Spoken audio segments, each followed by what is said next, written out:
Nibingelele ekhaya lamaphupho. Namhlanje-ke ake sikhulume ngamagundwane. Ngizozama nje ukuthi ngihlukanise kaningi kodwa ngibe ngikhuluma ngalo. Ngoba abaningi babuze ngey'ndlela ezahlukahlukene. Uma-ke umusha sicela usilandele ey'nkundleni zokuxhumana zonke ukuze-ke ungaphuthelwa uma sesiphendule yakho i-comment okanye sesiphoste ividiyo elandelayo. Ukuphupha igundwane okanye ngithi amagundwane, lokho-ke kusuke kuyisexwayiso uma-ke uwaphupha amagundwane.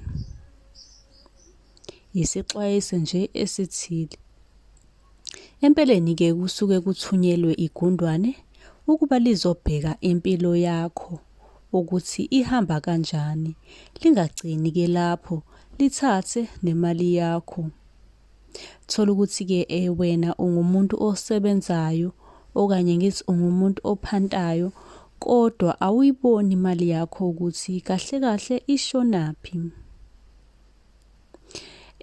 Kwesinye isikhathi-ke thola ukuthi kunomuntu osondele naye oyisigilamkhuba, mhlampe isihlobo, umngani, umndeni, kanti lowo muntu khona ubungozi anabo. Kungenzeka ukuthi ukusondela kwakhe eduze kwakho okwenza ukuthi imali okanye umcebo wakho uphele nya. Uyabo? Kuyenzeka kwesinye isikhathi-ke igundwane lingene endlini, lithathe imali, limoshe ukudla, lidle ifenisha. Kwesinye isikhathi-ke thola ukuthi ukudla kuyashesha ukuphela komunye umndeni kanti kusuke kunegundane elithunyeliwe ukuthi lizowenza loyo monakalo. Esinye isikhathi-ke igundwane liyathunywa ukuthi lize kulowo muzi kanti lisuke lizolalela izindaba.